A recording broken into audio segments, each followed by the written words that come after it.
जो तुमने अभी भी कहा, जरा फिर से। यही कि अगर तुम जिया की रिहाई चाहते हो तो तुम्हें मुझसे शादी करनी होगी। अब तक मैं तुम्हें बर्दाश्त करता रहा, अब तुम हद के बाहर चले गई हो। हाउ कुड यू से दिस? इतना तुम्हें हो क्या गया? तुम जानती हो आज जिया लॉकअप में है तो उसकी वजह हो तुम। तुम्हारी जान बचाने के लिए उसने खून किया और तुम हो कि। तो मैंने कब बयान देने से इनकार किया? तुम ही हाँ नहीं कह रहे। तुम्हारी घटिया सोच सिर्फ एक सोच ही रहेगी। Then forget it. जिया कभी घर वापस नहीं आएगी।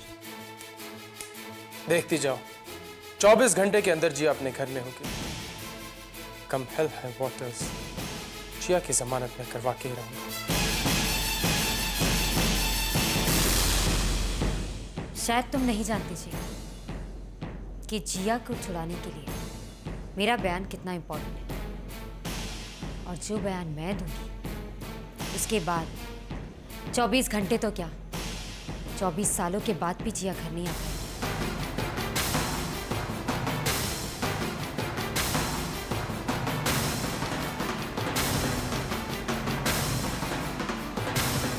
क्या बयान दोगी तुम?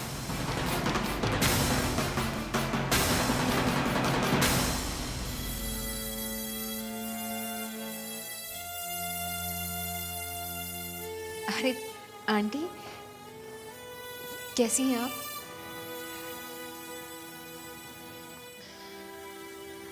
मैं तो ठीक हूँ बेटा, पर मैं तुमसे ये भी नहीं पूछ सकती कि तुम कैसी हो। सब सामने ही नजर आ रहा है।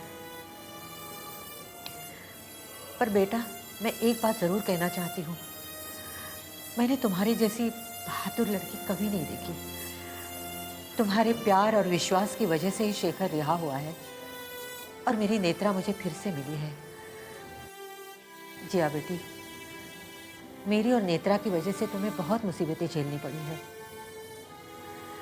हो सके तो हमें माफ कर देना। आंटी, ये आप क्या कर रही हैं? आप मुझसे बड़ी हैं। सिर्फ उम्र में। बेटा, अब सब ठीक होते ही मैं नेत्रा को लेकर हैदराबाद चली जाऊंगी, तुमसे और शेखर से दूर। अब नेत्रा तुम्हारी जिंदगी में कोई दखल नहीं देगी, मैं वादा करती हूँ। कैसा लगा मेरा बयान?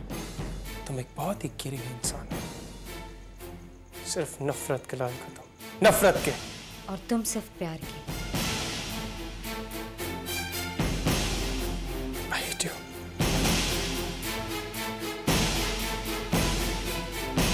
मैंने तुम्हें जिया के घर आने का रास्ता बता दिया। That's the only way out. Take it or leave it.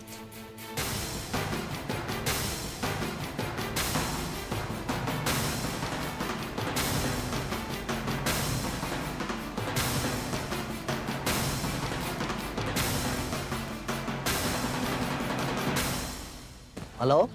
Hello mister Sharma, Shekhar Pandey बोल रहा हूँ। यस मिस्टर शेखर, बोलिए। अगर किसी वजह से नेत्रा कोर्ट में अपना बयान ना दे या अपना बयान बदल दे तो जिया की बेल में कुछ प्रॉब्लम पड़ सकती है?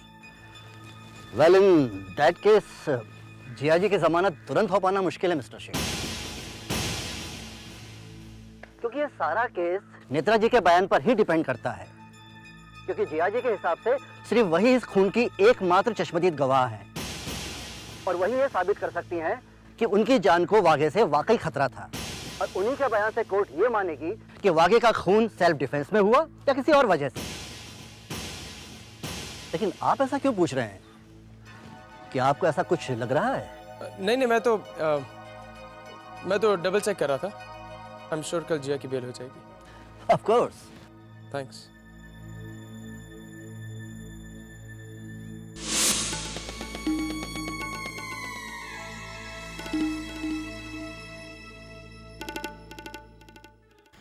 सुनिए, मैं सोच रही थी कि जिया के आने के बाद उसे एक अच्छे माहौल की ज़रूरत है, आराम की ज़रूरत है। इसलिए मैंने सोचा है कि क्यों ना उन दोनों को कुछ दिनों के लिए बाहर भेज दें। इस माहौल से कुछ वक्त दूर रहेंगे तो दोनों को एक दूसरे के फिर से करीब आने का मौका मिलेगा। बात तो तुम्हारी बिल्कुल ठीक है रुक्मणी।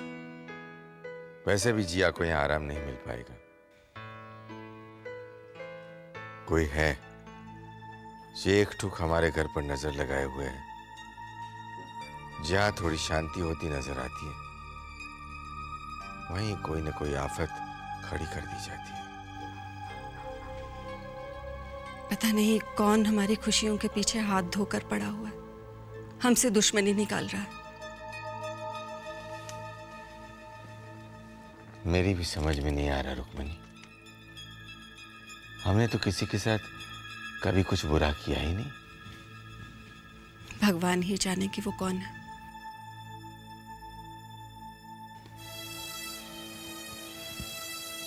जो भी है ना रुक्मिणी, बहुत शातिर है।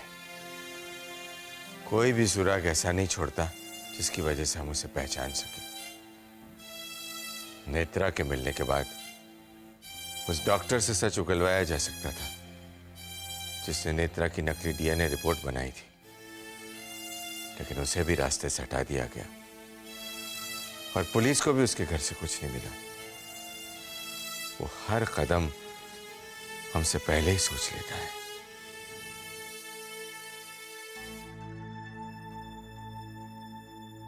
कैसे पता चलेगा कि वो कौन है? अपना फोन टैप करवाने के बाद भी पता नहीं चला। उसके सब फोन कॉल्स तो पब्लिक बूथ से ही आती हैं, फिर कैसे पता चलेगा? खैर, ये सब अब हमें ही हैंडल करना है। जिया और शेखर को वापस अपने रिश्ते को सहेजना है, इसलिए इस सब से उनको तो दूर ही रखिएगा। बेचारी फूल सी जिया वहाँ जेल में क्या क्या तकलीफें सह रही है, लेकिन कुछ भी हो जिया की हिम्मत दाद देने लायक है। इतना सब होने के बाद भी वो अपने आप को संभाले हुए है।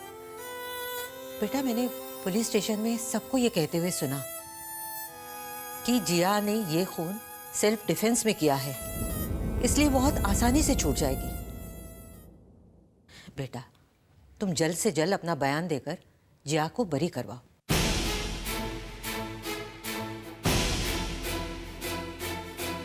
दादी, ये मेरे हाथ में नहीं है। तुम्हारे हाथ में नहीं है तो और किसके हाथ में है? जब वो हादसा हुआ तो जिया के साथ तुम ही थी ना? हाँ, मैं ही थी। तो फिर? दादी, जिया को रिहा करवाना मेरे नहीं, शेखर के हाथ में। शेखर के हाथ में? नेत्रा, अब तक तुमने जो नादानियां की हैं उसका नतीजा तुम्हारे सामने है। अब भूल के भी कोई गलत कदम मत उठाना। तुम जानती हो जिया की रिहाई तुम पर डिपेंड करती है। मुझ पर नहीं, शेखर पर।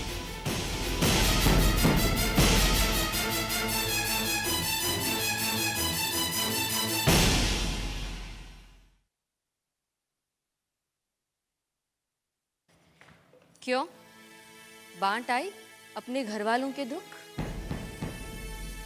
तुम हम सबके मना करने के बावजूद भी वहां गई अरुषि, इस बात का क्या मतलब समझे?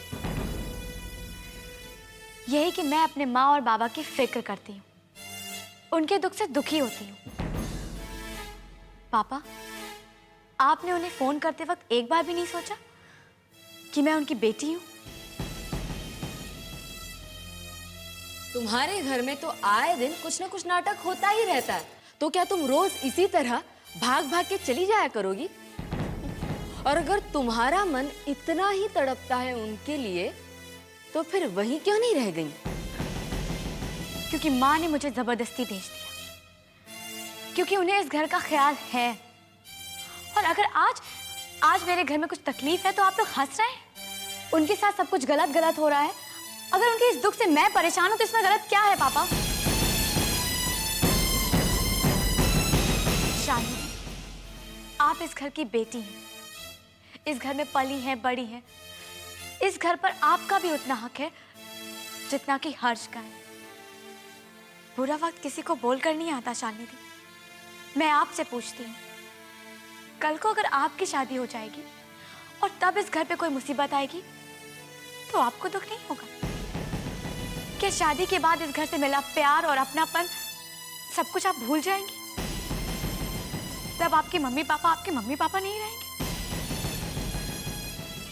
और अगर ऐसा है तो मैं आपसे प्रॉमिस करती हूँ कि मैं अपने मम्मी पापा से कभी नहीं मिलूंगी, उनसे कोई रिलेशन नहीं रखूंगी। लेकिन अगर ऐसा नहीं है तो उनके दुख सुख बांटने से मुझे कोई नहीं रोक सकता।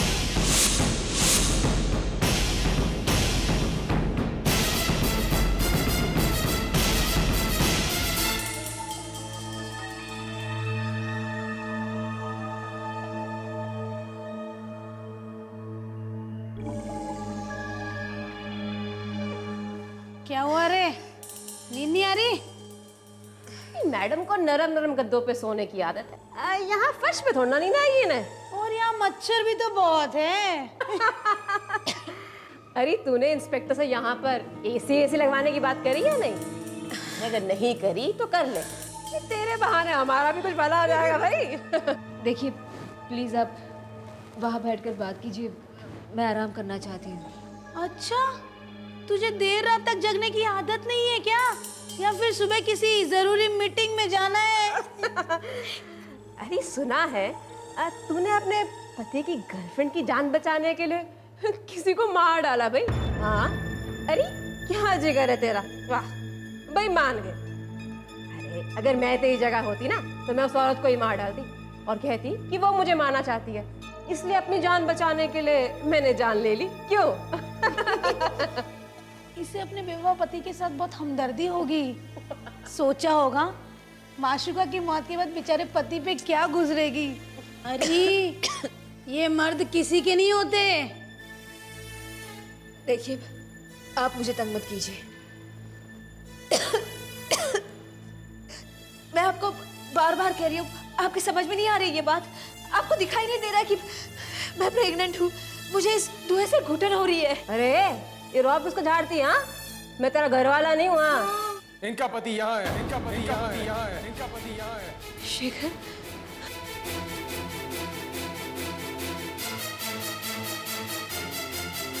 ये कोई ढंग है बात करने का? देख नहीं रहे कितनी तकलीफ में ये? ए राजा, अगर बीवी से इतना ही प्यार है तो ऐसे काम करता क्यों है कि जिससे इसे तकलीफ हो? और हाँ, ऊंची आवाज में बात नहीं करना, ये तेरा घर नहीं है। Shut up! अब जाने दो, इनके मुंह क्यों लगते हैं आप? आप तो चले जाओगे, मैडम को यहाँ रहने का है, वो लोग तंग करेंगे ना बाद में। शेखर, अब मैं तुमसे प्रॉमिस करता हूँ, तुम ज्यादा देर तक जेल में नहीं रहोगी।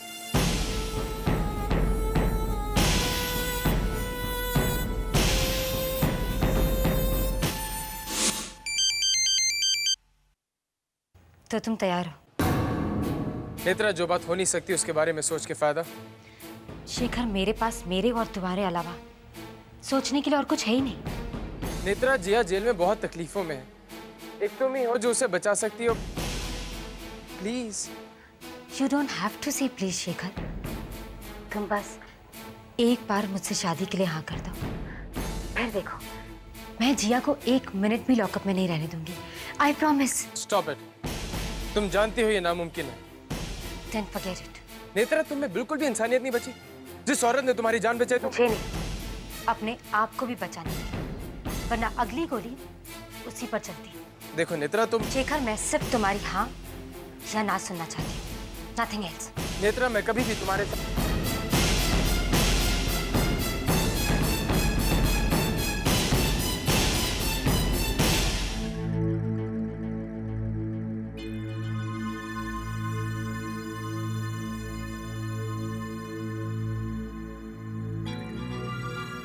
कैसी हो जिया? आज के जजमेंट के बाद बिल्कुल ठीक हो जाऊंगी।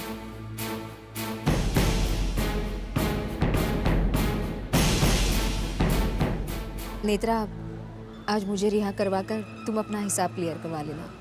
मैंने तुम्हें बचाया, अब तुम्हारा बयान मुझे बचाएगा, है ना? हिसाब बराबर।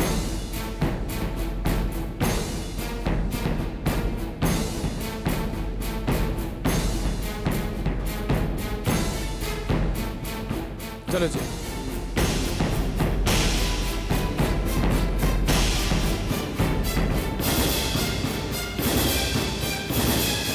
योर ऑनर, ये केस बिल्कुल पानी की तरह साफ है, लिहाजा मैं अदालत का कीमती वक्त जाया ना करते हुए सीधा मुद्दे की बात पर आता हूं।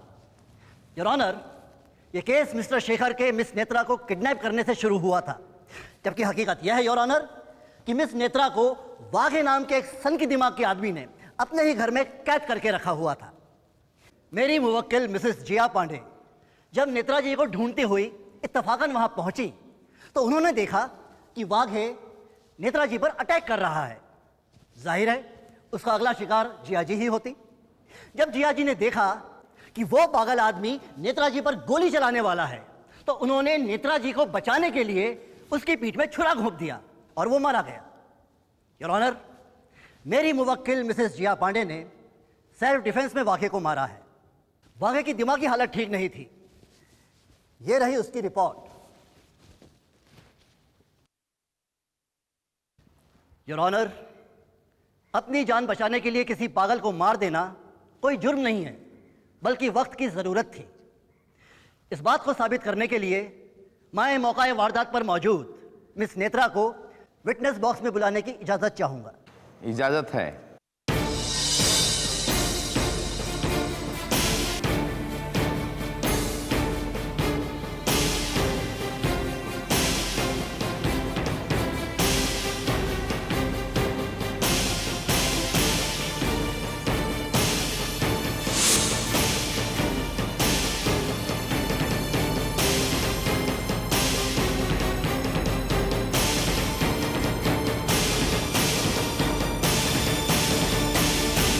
यस मिस नेत्रा, जो भी सच है प्लीज अदालत को बताइए। जिया ने जो कुछ भी अपने बयान में कहा है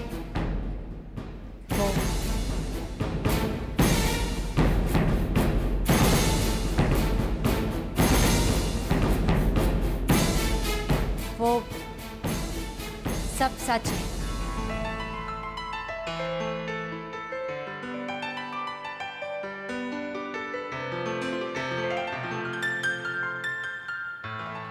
लेकिन ये पूरा सच नहीं है जज साहब। जिया ने वाघे को मारा, ये सच है, लेकिन पूरा सच ये है कि मुझे किडनैप करवाने में जिया का ही हाथ था।